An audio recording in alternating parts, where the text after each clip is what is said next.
Nous savions tous que la promotion de la draft NBA 2025 allait être bonne. Mais c'est l'un des meilleurs débuts de saison que nous ayons jamais vu pour une promotion de draft. Ce ne sont pas que les joueurs du haut du classement, mais toute la draft jusqu'à la fin du deuxième tour, où des joueurs contribuent aux équipes gagnantes. C'est un début de saison incroyable pour cette promotion. Et bien sûr, il faut commencer par le haut. Avec Cooper, Flagg. Ça a été un début d'année étrange pour Dallas en général, mais Flagg a montré qu'il avait sa place dans chaque match. Ses débuts à la télévision nationale ont été difficiles et un peu nerveux. Mais depuis ce moment-là, tout ce qui enthousiasmait les gens à propos de Cooper Flagg, tout ce qui faisait de lui un prospect aussi complet, s'est confirmé. Tout y est.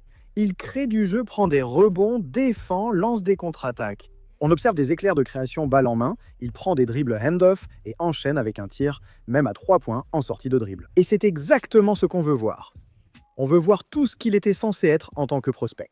Beaucoup d'énergie, compétitif, il joue simplement un basket qui fait gagner. Et ensuite, tu veux le voir développer ses autres niveaux de compétences qui vont lui permettre de devenir une superstar potentielle. Il faut se rappeler, en regardant Cooper Flagg jouer, 2 choses importantes. Il n'a pas encore 19 ans, c'est le plus jeune de la ligue. C'est incroyable ce qu'il a réussi à faire après avoir changé de classe au lycée. Être arrivé à l'université 1 an plus tôt, et donc évidemment être arrivé en NBA 1 an plus tôt. C'est totalement sans précédent, à l'exception de quelques gars dans toute l'histoire de la ligue, d'avoir une telle production statistique à l'âge de Cooper Flagg. Il y a d'autres gars, Trey Murphy en a parlé l'autre jour, il y a d'autres gars qui sont vraiment bons dans la ligue en ce moment, qui, en repensant à leurs 18 ou 19 ans, pensaient à essayer de contribuer dans un match NBA, puis voir ce que Cooper Flagg a réussi à faire, ça n'a absolument aucun sens. Il faut aussi se rappeler, en regardant jouer Cooper Flagg, que la situation est très étrange, notamment d'un point de vue effectif. Comme l'a dit Jason Kidd, il manque de meneurs.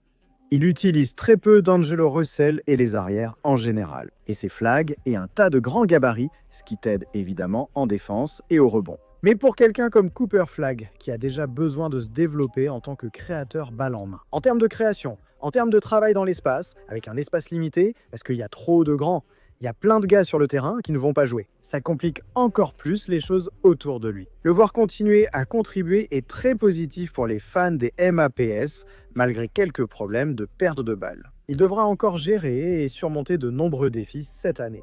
Mais presque toutes ces choses viennent soit de la situation à Dallas, soit de sa jeunesse. Et j'ai hâte de voir Cooper Flagg continuer à grandir et à se développer. Il a absolument justifié son statut de premier choix après quelques matchs. Parlons de Dylan Harper. Les Spurs ont très bien débuté l'année. Et je pense que Harper a en fait été un peu éclipsé, parce que, évidemment, Victor Wembanyama a été incroyable. Steph Castle a fait un très bon premier match. Dylan Harper a été tout ce que vous pourriez attendre de lui. Et même plus. Nous avons parlé de la façon dont le jeu de Cooper Flagg se traduit exactement comme on le voudrait, Sue, à quel point il ressemble exactement à ce que tu voudrais qu'il soit. Compte tenu des compétences et du profil qu'il a apporté au niveau NBA, Dylan Harper ressemble exactement au type de prospect qu'il était censé être. Solide, il va jusqu'au cercle, crée de l'espace avec ses épaules et peut jouer en zone intermédiaire. Et sa capacité à créer du jeu continue également de grandir et de se développer à San Antonio. À tel point qu'avec Steph Castle et d'autres, on se demande déjà: avons-ils vraiment besoin de 2 Aaron Fox? S'ils savaient qu'ils allaient obtenir Dylan Harper, auraient-ils échangé pour 2 Aaron Fox, qui évidemment n'est toujours pas revenu à cause de sa blessure? J'ai adoré tout ce que j'ai vu de Dylan Harper, et je pense qu'en fait, c'est vraiment une très bonne situation pour lui à San Antonio. S'il fallait critiquer son jeu, ce serait qu'il prend beaucoup de tirs et veut en tenter énormément. Et voir exactement comment cela fonctionnerait au sein d'une équipe des Spurs qui veut vraiment être performante cette année. Cela aurait pu réduire ses opportunités, car le staff pense « ce joueur prend beaucoup de tirs aux autres ». Il n'est pas très efficace au tir, mais il occupe un rôle adapté où on n'attend pas beaucoup de lui. Lorsque Aaron Fox sera de retour, ils se reposeront encore moins sur lui. Cela lui permet de réduire et développer son jeu, mais sur un échantillon bien plus restreint. Sur l'année, cela va vraiment l'aider à comprendre comment jouer un basket gagnant à San Antonio, ce qu'il n'a pas beaucoup vécu à Rutgers l'an dernier. J'adore le fait que Dylan Harper soit dans cette situation. San Antonio, évidemment, aux côtés de Wemby, ce sont les fondations à San Antonio. J'ai hâte de voir ce gars évoluer pendant sa saison rookie. Peut-être que Aaron Fox ne sera plus un Spur dans 1 an, on verra. Ce prochain gars n'est peut-être pas la surprise de la promotion, mais il les fait clairement passer au niveau supérieur. C'est VJ Edgecombe. Beaucoup de débats ont eu lieu lors de la draft sur le choix de Philadelphie en 3e position. Un consensus fort estimait qu'Ace Bailey était sans doute le 3e meilleur joueur de la promotion. donc un choix judicieux pour Philadelphie. Ils ont finalement choisi Vijay Edgecombe, en partie parce qu'Ace Bailey essayait de se diriger vers une certaine situation, et aussi parce qu'ils appréciaient vraiment Edgecombe en tant que prospect, surtout comme ce joueur capable de faire le lien. Pas forcément quelqu'un qui sera présenté comme une super méga star. Si tout va bien, Ace Bailey pourrait l'être, mais il reste très bon. Puis Vijay Edgecombe arrive et impressionne. Il va au cercle, défend, c'est un athlète très doué. On le connaissait déjà comme prospect. Désormais, il réussit des tirs en suspension, marque à 3 points et en sortie de dribble. Il a été probablement, par rapport aux attentes, le rookie le plus impressionnant pour débuter cette saison dans toute la ligue. Ce qui est un développement incroyable pour une équipe des Sixers qui devait absolument réussir ce choix. Ils n'avaient pas le choix. Ils ont Maxey, incertitude sur Paul George, et Embiid ne joue que 25 minutes, il leur fallait un autre joueur. Ils obtiennent ce 3e choix général grâce à leur mauvaise saison, montent à la loterie, et avec Vijay Edgecombe et Tyrese Maxey, c'est à mon avis leur équipe actuelle. Pour moi, Joel Embiid semble en méforme et Paul George ne joue pas. Voilà l'équipe. Vijay, Edgecombe, Tyrese, Maxey. Cela a été vital pour la franchise en début de saison. Et j'ai hâte de voir ce qu'ils vont continuer à lui demander, parce qu'ils comptent énormément sur Vijay Edgecombe. Maintenant, ils ont d'autres bons éléments de profondeur dans la rotation. Mais lui, c'est un titulaire pour eux, c'est l'un de leurs arrières de titulaire, il va jouer énormément toute l'année. S'il continue à shooter ainsi et à progresser dans son jeu, il n'aura franchement aucune limite. Il est un peu éclipsé par Ace Bailey. Pourtant, c'est un athlète incroyable au potentiel immense. On doutait de sa capacité à marquer et créer son tir, mais il y a déjà répondu. Le joueur le plus excitant, à part peut-être Cooper Flagg, dans toute la promotion en ce moment.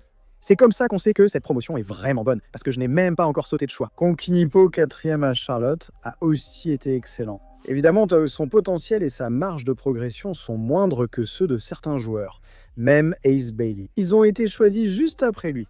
À Charlotte, on pensait qu'il shooterait bien, attaquerait les fermetures et serait vraiment solide. Un joueur qui incarne parfaitement le rôle de lien pour l'équipe de Charlotte. Qui a Lamelo, qui vous savez va pouvoir créer, qui a Brandon Miller, qui vous savez va progresser. Offensivement, prendre beaucoup de tirs et aussi être assez bon en défense. Ils régleront les questions de l'entrée principale plus tard. Et il a été exactement ce que vous voudriez.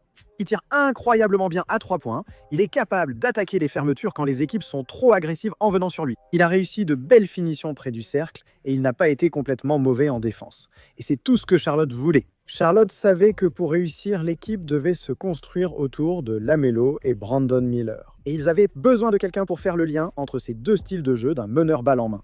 Quelqu'un qui allait créer pour tout le monde, sortir en transition, et Brandon Miller en tant que potentiel Paul George en devenir, sortir en transition et réussir quelques tirs à mi-distance. Avoir un volume élevé de tirs à 3 points et être vraiment bon en défense. Ils avaient besoin de combler cet écart entre les deux, avec simplement un tireur à 3 points vraiment solide et élite qui va faire le bon choix à chaque fois. Et c'est exactement ce que Onkinipo a été à Charlotte. Avançons un peu ici et parlons des rookies de Charlotte. Avec les Charlotte Hornets, ils dominent la draft.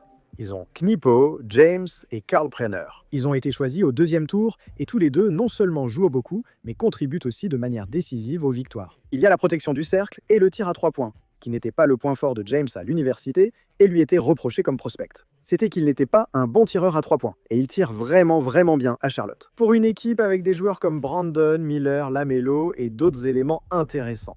Avoir 3 potentielles réussites, dont un gars dans le top 5 de cette cuvée de draft, change tout pour Charlotte à l'avenir. C'est exactement ce dont ils ont besoin. Et ils sont les grands gagnants de cette cuvée de draft en ce moment. Il ne saute toujours pas de choix. Ace Bailey, numéro 5, a mal joué jusqu'ici. Évidemment, il était malade lors de son premier match. Il n'a pas été très bon lors du 2e match, mais pendant la pré-saison, il a été la grande histoire de la pré-saison, non? Certains disaient qu'il rappelait Kevin Durant en version miniature. Il avait vraiment l'air doué. Je ne me fais aucun souci pour Ace Bailey. Utah a été plus compétent et agréable à voir que je ne l'imaginais en début de saison. Je pense qu'Ace Bailey finira par en faire partie. Il y a trop d'opportunités ici pour qu'il ne montre pas un jour son talent cette saison. Même si Utah ou Ace Bailey ne sont pas très bons, je ne m'inquiète pas après quelques matchs et je ne change pas de choix. Numéro 6, Trey Johnson à Washington, une équipe de Washington qui a été un sujet assez important pour commencer l'année. Keyshawn George impressionne lors des 2 premiers matchs de l'année. Et juste à côté de lui, il y a Trey Johnson qui ressemble exactement à ce que vous voulez qu'il soit. Je sais que j'ai probablement dit ça à propos de 4 des gars dont nous avons parlé jusqu'à présent, mais c'est le thème de cette promotion en ce moment. Si vous regardez leur profil de draft, tout le monde prévoyait déjà ce qu'ils allaient devenir. Et en NBA, c'est ce qu'ils sont devenus. Concernant Trey Johnson, il ira rarement jusqu'au cercle. Mais s'il a un tir ouvert, il le réussira bien plus souvent qu'il ne le manquera, et pourra créer à partir de ses défenses. Parfois, quand tu attaques trop fort, je peux me décaler, dribbler, tirer à 3 points ou à mi-distance. Il ressemble à quelqu'un qui va jouer dans la ligue pendant 15 ans rien qu'avec son tir en suspension, même sans progresser ou développer son jeu de défenseur. En ce qui concerne la capacité à aller au cercle et à créer du jeu, il va être l'un des meilleurs tireurs de la ligue pendant très longtemps. C'est juste ce que ça semble être jusqu'à présent. Pour une équipe de Washington qui, depuis des années, peine à trouver du tir extérieur chez certains joueurs, comme leur pari lors de la draft ou le fait de n'avoir obtenu du tir extérieur que de joueurs comme Corey Kispert. Un joueur prometteur comme Trey Johnson, déjà bon tireur et capable de progresser, sera excellent pour eux. Et je pense que cette partie de la draft, ces 6 premiers joueurs, pose vraiment une excellente base pour la QV à venir. Parce que quoi qu'il arrive, ils ont tous établi un niveau de compétence de base sur ce qu'ils vont devenir. Sauf Ace Bailey qui a été malade, comme dit. À part cela, ils ont tous déjà montré ce qu'ils pouvaient être, même en termes de niveau plancher en NBA. Et c'est vraiment excitant pour quelques équipes qui avaient vraiment besoin d'une injection de talent. Ensuite, je veux parler de Jeremy Fears à la Nouvelle-Orléans. La Nouvelle-Orléans, une équipe avec une grande histoire autour de la draft. Parce qu'ils sont montés dans la draft pour Derek Queen, qui a été correct, a connu des hauts et des bas en début d'année, mais Jeremy Fears en 7e position. Certaines personnes pensaient que c'était un choix un peu risqué, parce qu'il est un meneur un peu plus petit et plus mince.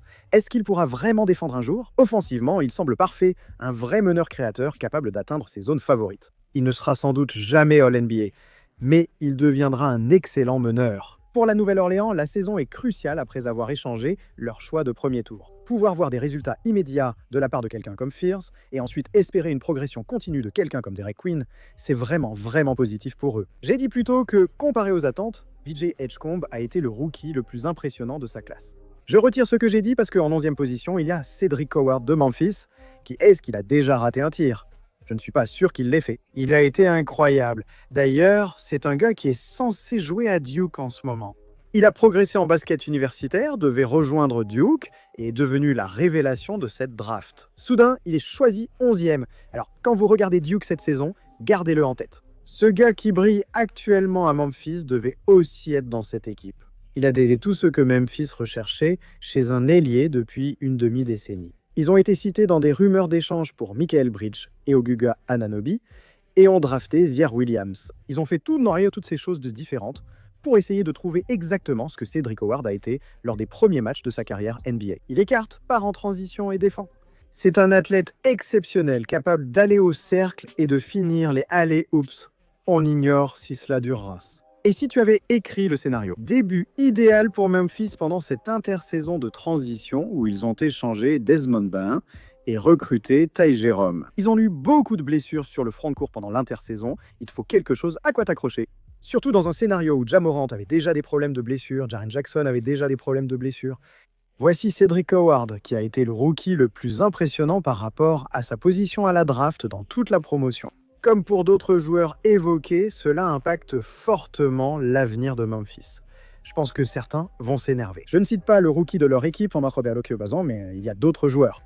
Hassan Dewell est 23e pour Atlanta. Apparemment, ils voulaient le prendre en 13e position, puis ils ont échangé à la Nouvelle-Orléans et ont finalement réussi à l'obtenir en 23e position. Il ressemble à l'un de ces gars très athlétiques et plein d'énergie. Espérons qu'il rentre quelques tirs à 3 points ouverts. Il semble bon. Nous avons déjà évoqué les rookies de Charlotte aux 33e et 34e places, James et Kalbrenner, 56. Will Richard, je veux juste le mentionner rapidement pour Golden State. Il donne tout de suite l'impression qu'il a sa place. Il sera le 9e homme de Golden State, marquera quelques paniers, défendra et sera une bonne option de profondeur pour eux. D'autres gars aussi ont montré de belles choses durant ce deuxième tour. Je ne suis pas encore prêt à les inclure dans une vidéo, mais vraiment. Cela pourrait potentiellement devenir la force de cette QV, vu à quel point elle est forte au sommet. Comme la profondeur globale. En plus d'avoir évidemment Cooper Flagg et Dylan Harper en tête de la QV, ça rend tout ça incroyablement excitant. En général, il faut attendre. On aperçoit des éclairs de talent, puis au fil de la saison, la QV révèle de belles choses. Cette QV est arrivée et tout de suite, c'était comme, vous savez quoi? On va être l'une des meilleures classes de draft qu'on ait vues ces dernières années. Et j'ai hâte de continuer à regarder ces gars-là pour le reste de l'année.